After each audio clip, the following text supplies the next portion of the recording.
listeners, and welcome to a brand new show here on the Outerhaven Productions, starring me, Sarah, and my amazing co-host, Matt. Say hi, Matt.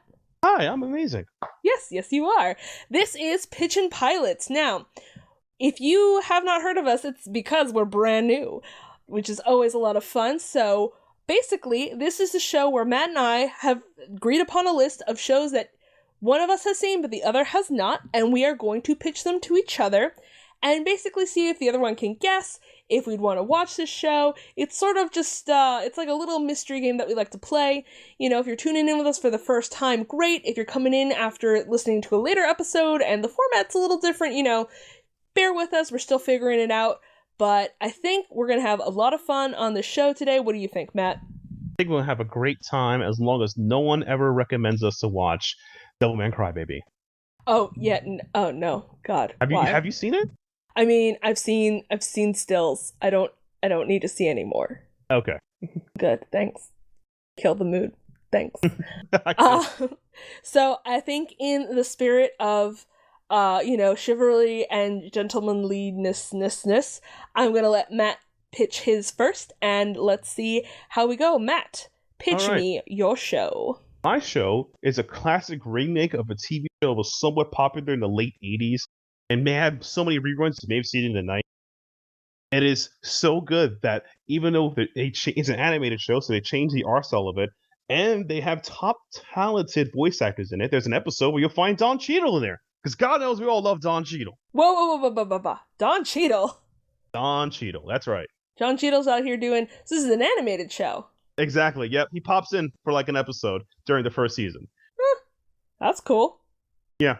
The show is fantastic because it has a sense of adventure, and it's completely different from its classic counterpart, which is random episodes with no plot. This one has a plot that goes along. We watch more of it, and it gets better. They even redesigned some characters and changed three characters who are essentially clones of each other. Now all look iconic, look their own way, and they have their own personalities. So it seems like more of a instead of a throwback or remake, someone's like a redo. We're gonna fix everything. Interesting. So is this a show that came out, like, in the last couple of years, I'm guessing? Yeah, last couple of years. Okay, is it still running now? Yes, it is. The latest season will be coming out eventually. All right, well, why don't you tell me a little bit more about, like, some of the parts of the show that you really like? Like, you got a favorite character? Yes, I do. I have actually 3 favorite characters. One of them is a villain. Oh! He doesn't pop up much, but he's just so lambastically bad at being a villain. It's funny. You got to take him seriously. One of them is I love I guess she is one of the female leads. I love her because she's just so quirky, weird. It's funny. And I love one of the 3 characters I mentioned earlier who are essentially, they used to be clones of each other, but now they look distinct. I love one of them because he's pretty much me in real life, miserly, thinks about how to get cash and has no comprehensive of how to get it. It's like, I got it. It's over. You're like, yes, this satisfies me. Yes. Oh my gosh. Okay. Well, why don't you tell? So you said that it's a remake of an old show. Yeah. It's got, and so I'm guessing the first round through was like more episodic. Yeah. When it came out originally in the old version in the late 80s, it was just a standard cartoon. Episodic, not that much plot, everything ends in 30 minutes, blah blah blah, that's it. You just watch it forever. You know, like, yeah, it was like that's what we did in the 80s. Yep. Nope. I mean, that's totally fair. All right. Is there any part of the new plot line, since you said this plot line runs kind of long, that you would want to tell us about that you think is particularly engaging or well done? What's really engaging, well done is you learn the mystery of what happened to essentially a character who was never mentioned, who was important. Like, these 3 kids are taken in by their family members, but you don't know their birth parent, particularly their mother. So you learn where has that mom been and what she's been up to. And you learn about that, and it's pretty kind of cool. The mom does come back eventually, and it's kind of cool, but you're like, oh, this is interesting. That's one plotline done very, very well. That's cool. Okay, so then it sounds like they're going way more in depth than the original. Yeah. Yeah, all right, okay. So I think I know what it is. I'm going to ask a question in such a way that I think you're going to know that I know what it is. Does this show have one of the most iconic theme songs of all time? Oh, it's up there. Is it Is it Yeah, it's up there. DuckTales? Woo! Woohoo! Yep. Yes! Oh my god, so I haven't seen the new DuckTales. So wait, so I'm guessing then you're talking about Huey, Dewey, and Louie. Yeah. Their mom comes back? A little bit, yeah. I'm not gonna tell you her name, but they figure out what happened to her and why she was never around. They rebooted so well that they made it like you know how we talk about comics in our other podcast, War Infinite Panels. So back in the day that in Marvel history, the Fantastic Four were the center of the entire animated universe of Marvel universe. Like through Fantastic Four, you found the X-Men, you found the Avengers, you found etc. Right? Mm-hmm. They're doing the same thing in DuckTales, where that some other cartoons that were also part of the same era of Disney are now in that show, and they are part of it, such as spoilers, a certain dastardly guy, and some dangerous dudes are in DuckTales. That explains why they're there. I dig it. All right, that's a lot of fun. I mean, that's really interesting because again, like you said, the original run of the show was very like episodic, and I remember in Europe, when I was growing up as a kid, when we spent a lot of time in Spain, DuckTales had movies and comic books and like lots of merchandising stuff. But you just didn't really. I mean, you had. I'm gonna butcher so many names right now. We had the brothers, the older dog brothers who were assholes. The Beagleys, yeah. Yeah, we had those, and then we had Sorceress Duck.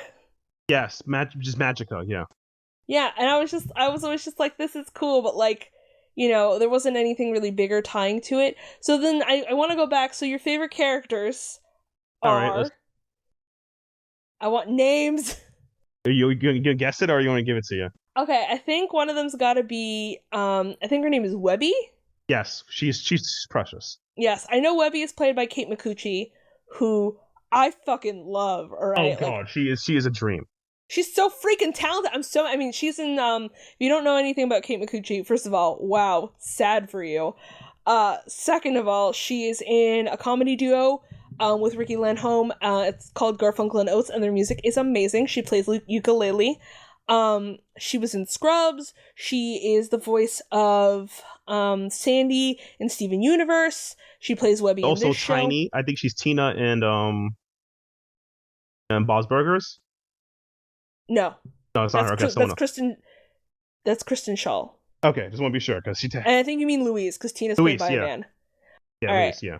Clearly, you don't know much about Bob's Burgers. No, I've only know H. John Benjamin's on it, and I can probably watch show H. John Benjamin once in a while. yeah, fair enough. What else does Kate Micucci do? You threw me off my groove. Groove is gone.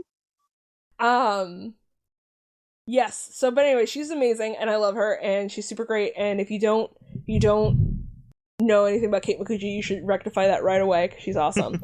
Okay, I don't know about the personalities. One of them is obviously Huey, Dewey, or Louie. Which one is the money grubber? Money grubber is Louie. Louie, okay. So like, do he and Scrooge McDuck get along really well? Yes and no. Good to know. Yes, no, because he's always thinking of schemes of how to do everything. I love that kid. And that's totally fair. For me, the cool thing is that like they got David Tennant to play Scrooge McDuck. Yes, it's amazing. And you'll be thrown off if you've seen the original. You'll be thrown off of how not OD Scottish he is, but you get used to it. Sorry. Trying to think of words. David Tennant is actually Scottish. So like, yeah, he's like real Scottish and not manufactured Scottish. Exactly, he's not the racist Scottish you say. I am going to get me. No, not that. No, that's what you pictured. Like no, and that's what I mean. Hashtag real Scottish representation. I wish more people did that from those regions in general, have the distinct accents. Like this is how I actually talk. No, you don't. Yes, I do. I'm a normal person on this planet.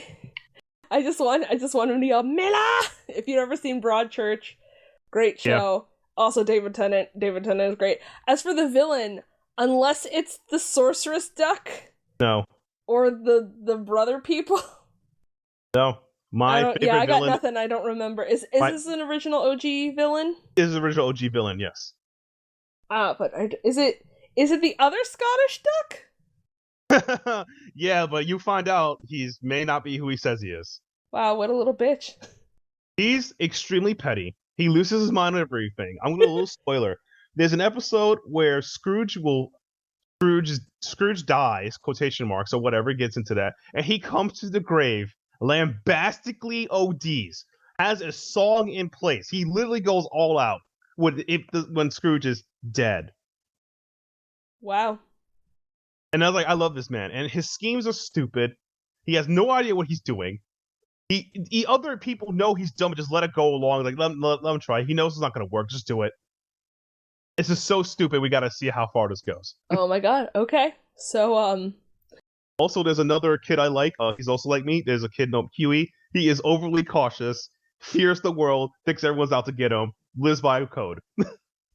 fair enough. Fair enough. I mean, you know, it be like that sometimes in the world. Yeah.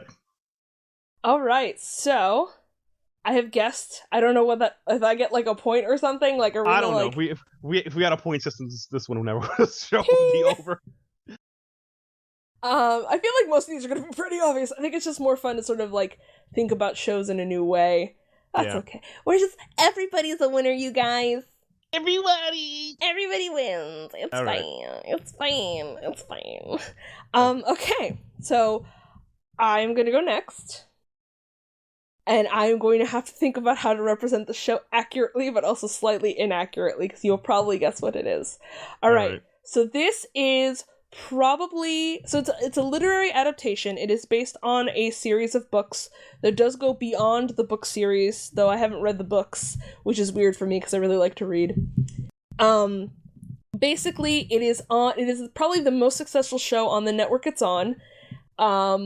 And that is not saying much because the network is on is kind of shit, or was kind of shit. They're getting better. You can fight me in the comments or on Twitter or whatever about that if y'all have a real affinity for this one particular network. That's cool too, you can fight me.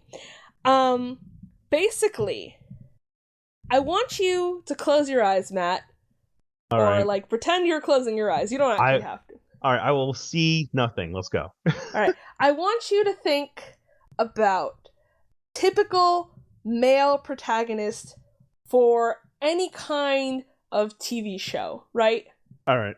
Right? And like tell me what characteristics you associate with that protagonist.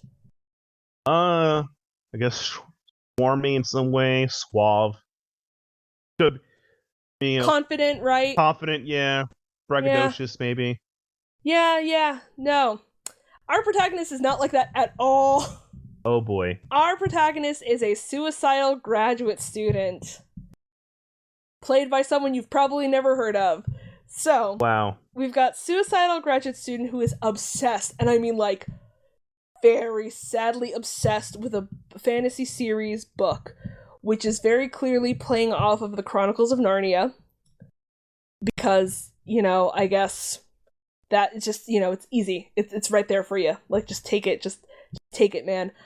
So he's very obsessed with it, and he's very, very sad. And, you know, he's got a best friend, and she is basically everything the male protagonist should be. She's confident, she's attractive, she's on top of her game, she's an Ivy League graduate student, like, she's on it, and they've been friends since childhood, but otherwise, that, like, they would never be friends, you know what I mean? Okay. You know, it's like those friendships where it's like, you should have outgrown this, but I guess in the end you didn't. Yeah. Anyway, so then both of them, right, just real random like, get sort of sucked into this entrance exam for a school. Now, okay. Not a normal entrance exam.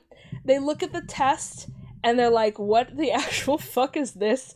The words are changing on them, everything is all upside down and topsy-turvy. They're just, you know, they sort of like wander into the room by accident. You know, they take this test, right? And by all accounts, you think, girl, swarmy, confident girl is gonna get it, and sad, suicidal, sad boy is not. And of course, it is the opposite. It turns out, you know, fantasy series obsessed sad boy gets into the school, and girl does not, and girl is real turnt about it because she's supposed to forget everything she's seen, but she doesn't, right? For whatever reason. So, the story starts with sad boy going to school, and sad boy finding out that not only is his fantasy series thing that he's obsessed with real, like it's a real thing that really happened. Oh, wow. Oh, I know. But that, like, the thing that he's wanted the most, like, ever, the thing that, like, would give his life meaning, is also actually kind of terrible. Like, it's horrifying, like, and has really, really fucked up consequences. Meanwhile, girl gets real obsessed with getting the thing, because she too used to be really into the books, but not as much as this dude, because this dude has problems. So she starts, like, hanging out with basically what I can sort of refer to as, like, a gang, quote unquote, where she learns the same things that they would be teaching at the school, but she sort of learns, like, the dark versions of them. So, yeah, basically everything falls to shit real quick for both of them on different ends of the spectrum, and the whole series ends up with them sort of circling around each other a lot in terms of the plot. Not romantically. They're not romantically linked, which I think is kind of refreshing for a series like this. But, you know, they sort of, like, waft in and out of each other's lives. It is a very dark show. It's got gore, it's got family trauma, it's got, like, honest-to-God rape. Like, rape actually happens. That's spicy. And it's pretty vicious. And what I like is that, like, yes, these things happen, but they don't shy away from the consequences. It's not like one of those series where, like, the female character gets raped, and it's just like, and she's gonna overcome it because she's so strong and fierce, and like, actually, like, main girl character is kind of unlikable, and when it happens, you're just horrified, and she just, like, spirals into worse and worse behavior, and, like, you know, like, doesn't overcome it in, like, the plucky, spunky way. She's just like, this is a horrible thing that happened to me, and I just have to fucking deal with it, and it sucks, and I hate everything, and this is garbage. And I'm that's like, kind of, let's cut you off, but that's kind of a realistic way of dealing it. I understand we have to have a brighter end to it, but sometimes it just sucks. It just super sucks. I don't know if you need me to give you more about it. I think I kind of figured it out. Yeah? I think so, because I've heard of the show having dark undertones, and people were talking about it on the internet not to watch it or look it up, and I'm like, bro, what? Alright, hit me with it. What do you think the show is? Is the show The Magicians? It is The Magicians! Yeah, I remember people were saying ban this show, or the show is too graphic for anyone. It's like, because it's supposed to be a teen show. Like, LOL, you thought so. Oh my god, I don't think this is a teen show. I think this is really for, like, adults. Like, I don't think sci-fi or sci-fi or whatever the fuck. Sci-fi. Like, first of all, sci-fi or whatever, stop it. Just spell it like a normal human spells it.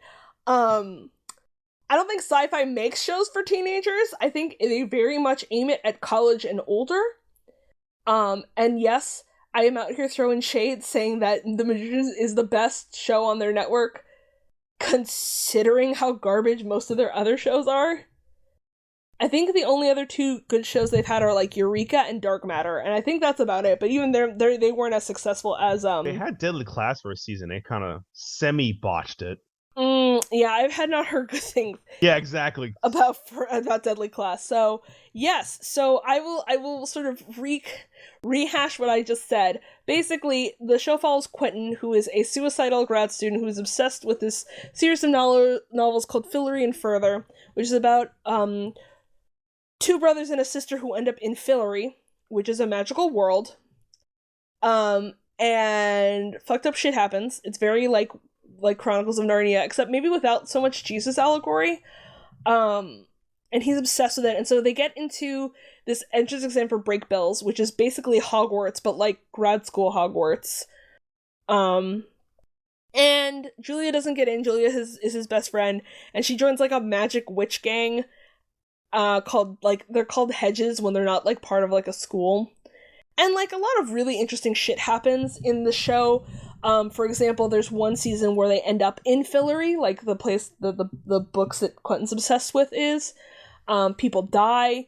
all the time. There's like a secret library that connects all of the alternate universes. And like lots of shit happens there. It is really good. It like really scratches a sort of like fantasy itch for like older, more adult content. Like for example, basically I'm like, there's so much that goes on in the show. Gods and goddesses are real. Ooh. Like, you know, Persephone and Hades and all of that, those guys are real. But every universe gets their own. So Fillory has its own set of gods and goddesses too that you have to sort of placate and play nice with. And that's really interesting to watch. But basically Julia gets raped by like a version of Loki, like a sort of like trickster fox god. That's not good. I know, it's super fucked up. I think anyway, and then like it turns out that like not only did this happen to her, but like it actually happens quite a bit. This guy gets around raping people. Oh. And so like there's like a politician who is a demigod who like doesn't realize he is and like accidentally uses his power to influence people and like get what he wants, which is really sad. Like it's a very interesting and well-made show, but basically it's like all the shit you want and have has consequences. And it's like a long chain of like, you did this, so then that happens, and then that happens, and then that happens, and then you responded like that, so then this happens, and then like all your friends are dead, you've unleashed a horrible monster on the world, good fucking luck. And that happens like 4 times in this show. Part of me feels like the show does the opposite. Like, okay, you know how in fantasy series or sci-fi, even sci-fi, there's a sense of power play dynamic that made you a terrible person or made you do it? No, these people kind of just did it because they were just, you know, jerks. Yeah, they're actually, a lot of it is just like, wow, you're just a bad person. It's just like, exactly, yeah. It's less of something made me evil and I became evil. No, I was already evil, you know? Yeah, no, it's totally true. Basically, it's also super interesting, like, to me, Quentin and Julia, who, like, again, are these two protagonists who sort of, like, end up sort of circling the drain around each other throughout the plot. Like, they're not romantically involved, but, like, you know, they're, like, sort of tied, but they're always a little bit separate. Like, they've each got their own thing going on, which I like. I think it's really a good idea. But, like, I think for me, the other characters are actually way more interesting. So, obviously, Quentin has friends, might be a stretch, but he has, like, people he associates with at the school. So he's got, like, Elliot and Margot, who are just, like, these two upperclassmen who are just super, like, party people and, like, frou-frou and just, like, super fun and catty. But then they become, like, king and queen of Fillory, and they have to get real serious real fast. And that's just been a joy to watch. Real fast, boys. Oh yeah, real fast. And then you've got Penny, who is Indian, which is super cool. Because, like, honestly, the show is pretty white. It's a pretty white show. I think Penny might be, like, it's sci-fi. It's sci-fi. What are you gonna do? It's a very white network. I'm literally picturing like sci-fi exhibits. God, they know the secret. They know we're white. Oh God. Oh God, we've made everything terrible. I think technically, one of them, I'm trying to remember what her name is. Katie. I think Katie is supposed to be. Well, Katie's Jewish. Does that count towards your diversity? In some ways, yes, and in some ways, no. She and Penny end up together because, of course, you put at least the two people of color together because why not? Yeah. But anyway, Penny is great because Penny just does not give a shit. Penny hates everyone, and I'm just like, yeah, no, I feel ya. There's a lot of snark that goes back and forth. Like, and you know, like, you, like, come to love or hate certain characters. Like, I just can't stand Julia. I think all of Julia's decisions are bad decisions, and she's just very entitled and selfish. I'm literally picturing Julia like, all right, everybody, we're going shopping for milkshakes. Actually, I'm lactose intolerant. I hate you, and I hope all of you die from a fireball. I'm picturing Julia right now. Honestly, sometimes, yeah, but then Julia becomes like a goddess, and you're just like, what the actual fuck, Julia? You were so selfish you became a goddess. I'm like, this is incorrect. Can someone rewind this shit for me? Why is this happening to me? I was just like, what? She doesn't deserve it. None of them deserve right. Anyway, it's really, really fun. There's a lot of music in later seasons, which I am here for. I like a good musical. It's a lot of fun. The acting is really good. You will get addicted and binge the shit out of it, which is what happened to me. A friend introduced me to it, and I was like off and running. I'm like, I've got nothing but good things to say about this show that is also supremely fucked up. I guess before we end this show, I guess how can we recommend people watch these shows? For myself, if you have Disney Plus, you can watch it on Disney Plus. You can watch it on Disney Channel TV. It won't be in order though, but that's the best way to binge it. Or if you have demand type television, like whoever is a provider and you have demand, try to watch all the DuckTales on demand. Yes. Or Disney Plus. Oh no, for sure. As far as I know, I'm just trying to make sure that I got this right. Seasons 1 through 3 of The Magicians is on Netflix. You can watch season 4 up to a point on sci-fi.com or on whatever your cable provider is. Unfortunately, I didn't realize. I think actually I started watching the show when season 4 started, and so I missed the first half, so I'm not going to watch the second half. There will be a 5th season coming out. When that season is coming, I do not know. We will have to see. So the best way to save up on it is guys, watch the first 3 seasons on Netflix. Wait for that season 4 to get hyped for season 5 on Netflix. That's probably the best. Yeah, because it seems like there was not to crap on the show. The Walking Dead does this. Miss season finale, no announcements. Like 8 months later, then they finish the show, and then you watch it. Yep, and then you're like, crap. Yeah, I always say that. So yes. So, Matt, would you watch The Magicians? I will give it a try. If it's on Netflix, I'll definitely watch it. It'll definitely beat, waiting for Lucifer season 5. Yeah, it'll kill some of that time. I definitely think that I would check out the new DuckTales. I am angling for a Disney Plus subscription, hopefully soon. But there's just so many streaming services, you guys. Yeah, exactly. And the thing though is, to me, is I feel like because there's so many streaming services, I kid you not, I have lowered my cable bill. So basically, I used to pay like roughly $40. Now I pay $20 because I'm using a streaming service thing. So basically, I have Netflix. I mean, I have I have Disney. So that's how it's just weird. Like the streaming provider I have groups all of Disney together, right? So basically, Disney owns ESPN. They own Hulu, Disney, and other things. So it's like, well, I don't need to watch that if I got Disney Plus for for $7 a month. So see ya. Bye, bitch. Basically. Fantastic. Well, anyway, thank you for tuning in to the very first episode of Pitch and Pilots. Let us know what you think, if you've been enticed to watch these shows, or if you think you're gonna pass. We'd love to know what you're thinking. Come and find us on the outerhaven.net. You can find us also on Twitter and anywhere where people are having conversations. And as always, we'll catch you next time. See ya.